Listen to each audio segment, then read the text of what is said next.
Hey everybody, it's Millie in the City with DC Nightlife, and Millie in the City, am honored to be here with the bodacious one, Bo Sampson. How are you, sir? Oh, I'm doing great. How you doing? I'm honored to be with you. But I'm with the bodacious one, so Hey. that's why I was honored. Oh man, thank you. But honored to be with you. Thank you, sir. See, I'm excited. I'm excited. This helps my ratings. Okay. Yeah, great. So I did my little bit of research. You all called the bodacious one. So I Okay. said, let me look up the definition of bodacious, which I did. So it says bodacious means excellent, admirable, or attractive. Bodacious means you're audacious in a way considered admirable. This is why they call you the bodacious one, sir? Well, it's all through God, It's all- though. okay. That's the bottom line. He created everything, so it's just a name. Yeah, definitely. I got you. I thought you had a little there. Make it bodacious. Yeah, Bodacious well, one. I'm glad people like it. So my first question to you is, when did you start working for MCA? I started working for MCA Records back in 1990 up until 96, and got into business basically by hanging around somebody that was already in the business. When I'm a graduate from Bowie State College, it's a university now, so that tells you my age. But 21's but I was a business management major, and one of my best friends, Marvin Hart, stepfather, was in the entertainment business for years. Worked with Millie Jackson and Sugar Hill Gang, and his name was Ron Early. And I had a little fascination about the music business, so he gave me some steps and tips on what I need to get into business, and I paid my dues. Learning the business and meeting people and networking, and I ended up getting with the hottest record company that was out. But it was a blessing. Everything that you do has a lot to do with time and effort, and it doesn't happen overnight. It took me about 2.5 years just to get in the music business. Yes. I love that answer. I wanted to know. Okay. So, as I was watching things and specials Oh, on okay, TV, okay. I wanted to know when you started working with New Edition. New Edition, back in the 90s, getting the music on the radio. It's kind of funny because the guy, Jesse Collins, who produced the New Edition series, he started out here in D.C. At WPGC, and he was telling the guy, Brooke Payne, as I went to the premiere, that, man, you should have put Bo in it, which was really Next funny. question coming up. Oh, really? But, Yeah. it was an honor because I've been out there so long. I mean, I've been entertainment business 25 years, which is a blessing. Right. And so, of course, that's my next question. It's a two-part question because, one, why weren't you in it? And two, I watched it, and I was excited about it. Right. How accurate was it, was the movie? Oh, the movie is very accurate. I mean, a lot of people, probably the biggest surprise, what most people didn't know, what had to do with Ricky Bell, with his addiction. I hear that a lot, but it was very, very accurate. Of course, they didn't tell everything, Of course. but they told a lot. A lot of people think the entertainment business is just because you have a record. It's so many other elements that happen that you have to deal with to become a star. And you saw the behind the scenes things. The music was great. So it was a big deal. It was probably the hottest thing in the industry, at New Edition episode. Now you're gonna see a trend of people trying to do the same thing. You got a Jodeci that's coming out, a biopic, as they call it, or documentary. A lot of the other groups are coming out with the same similar thing. The entertainment business is a copycat business. If if one thing happens, then a copy, whether it's the music, the style, the look. Once one thing get hot, then somebody else tries a copycat. So you're gonna see a copycat of the any story. I can't wait. I can't wait. Now, this is not on my list, but because of something you said that people were surprised at the Ricky Bell. I was surprised at a lot more than that. Okay. I guess for me, because I'm a New Edition fan, Right. a big New Edition fan, I was doing the dance. Okay, never mind. Nobody needs to know I was trying to do the dance moves. But I was surprised at what was it? I'm trying to think, was it $1 that was given to Oh, the you mothers. talking about, And you that talking was about like the royalty? the royalty. Well, see, a lot of people don't know, it's a lot of dirt in the music business, a lot of things you think is concrete, but at the end of the day, they put money out in order for you to do certain things. Now, how much money the record company or whoever, came up with the record label or the person, see how much they take because they put expenses out and they charge expenses back. Right. Unfortunately, they didn't make no money. They were broke, but a lot of the artists are broke. They don't make money off sales of heard record. that more than once in the But last few record business ain't the most spiritual business. There's a lot of crooked. Yeah. Anywhere there's money, the love of money is the root of what? All There evil. you All go. evil. One of my other surprises, it wasn't surprising. It was like, oh, okay, with not Ricky Bell, Ronnie, Bobby, Mike. It made sense to me. After I saw that, I was like, oh, okay, that makes sense because he was the business guy. Right. That was very interesting to me. Can you talk just a teeny bit about that part of it? Yeah, well, Mike always been in the business, but yeah, a lot of coaching for like Gerald Busby. Michael Bivins probably was out there before Puffy, Yes. Teddy Riley, all those people. And, Michael Bivins is a business-minded person. He's always, like, he's selling his clothing all the time. Right. And, Sporty Rich, that's the name of his clothing line. So a lot of the things that you saw, he's definitely business-minded. He's one of the businessmen in the group, definitely. Yes, I love the whole thing, every single part of it. That was for me, and so that was the one of the questions. So I'm going a little personal, if you don't mind. Okay. Who was one of your biggest influences, would you say, In the music business or just in general?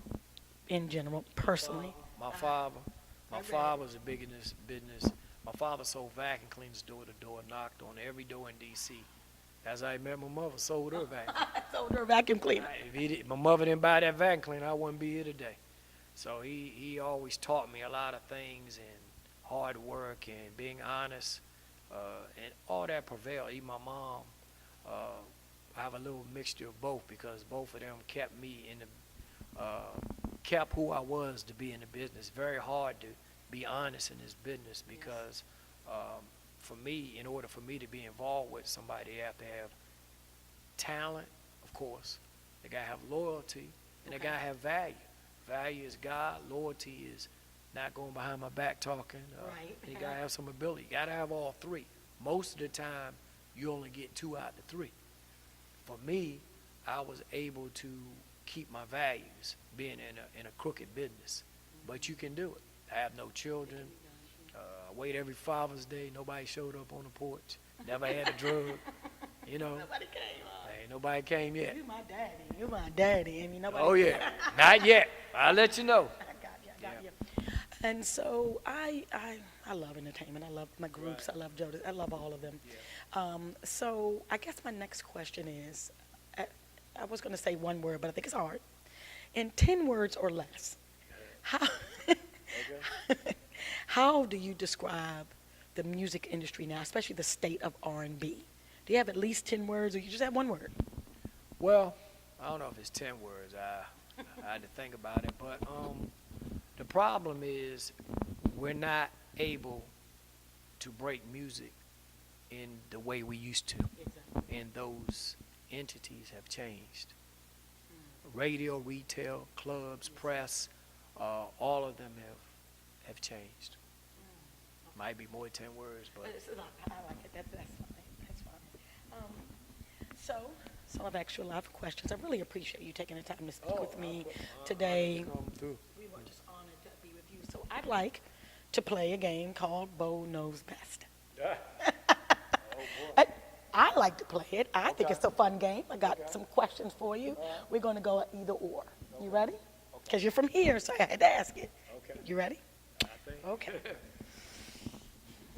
Twitter or Instagram? Instagram.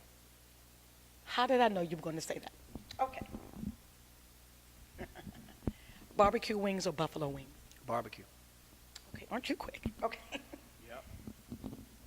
Vinyl records or 8-track? Vinyl. That's my answer too.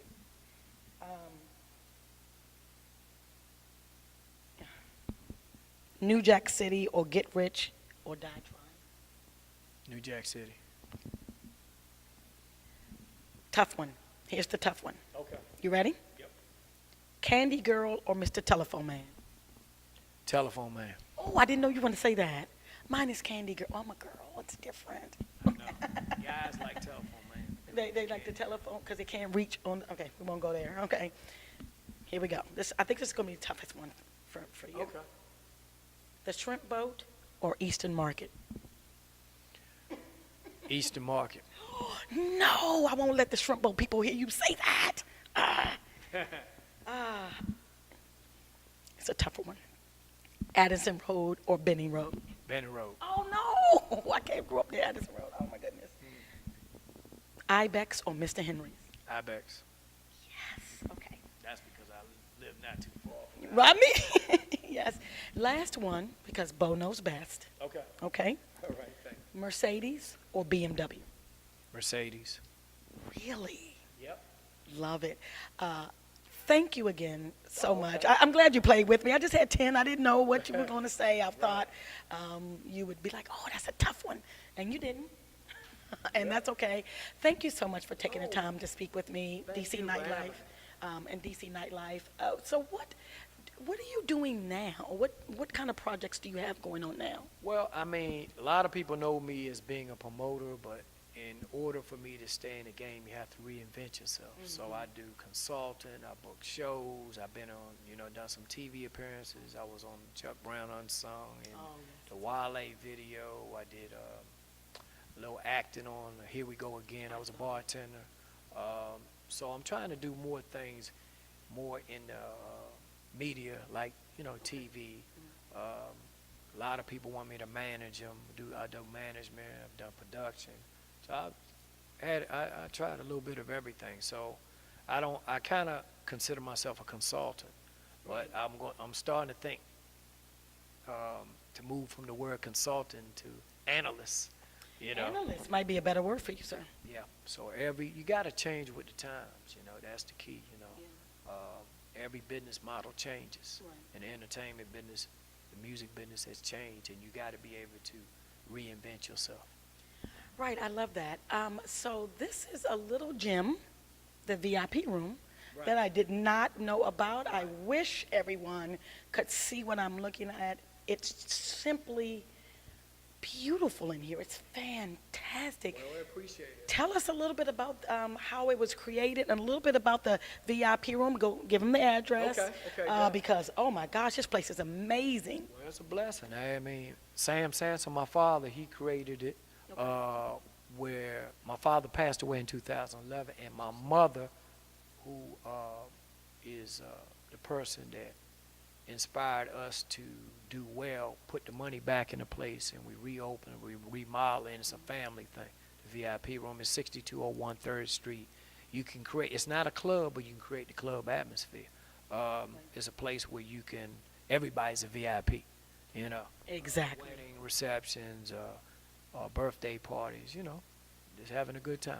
Everybody step through that door is a VIP. Treat everybody the Oh, same. wow. I love this place.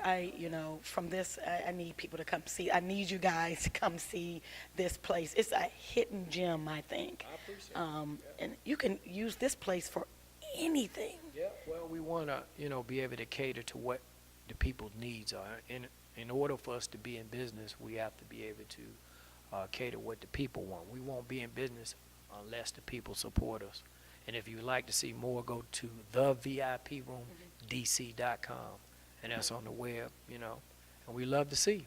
I love it. Is it on Instagram as well? Because you like Instagram. Yeah. Well, right now it's just on the website, but we're going to do that eventually. Yeah, because I've been to your website. It's absolutely Okay. amazing, which is where I, wanted to do my research. Because you're everywhere. I put your name in just like you said, Right. and you were everywhere. So I had a Okay, lot. great. That's a blessing. Yeah. So again, I just want to thank you for taking the time to that's speak no with me, problem. I appreciate speak with DC Nightlife. Oh, I just couldn't wait Yeah. to interview you. I just Thank you couldn't. so I'm like, much. oh, but I want to do it. Can we call Bo? Can we call Bo, please? So thank you so much for taking the No, time to thank speak you with for having us. me. I really I appreciate need everybody to come down to the VIP room, find out the information, have your event. I'm seeing wedding reception here. I'm seeing just have a vision, a vision. Since you've opened, have you had anything here yet? Oh yeah, we've had. You know, it's funny because my father used to throw his own surprise birthday parties, and when I I turned read that. 50, I ended up throwing my own, act like I didn't know who come in surprise. It was more as a promotional stunt, but everybody, you know. You're everybody- 50. I thought you were I'm younger. 50 again and again and And again. again. So I it's- never go past 50. I You just never go put past again after every year. Well, thank you so much. Okay. The bodacious one, Bo Yeah. Sampson. Thank you. I'm here with him. I'm Millie in the city. I'm here with DC Nightlife, Bo Sampson. Thank you so much, guys, and I'm out. Pretty deuces.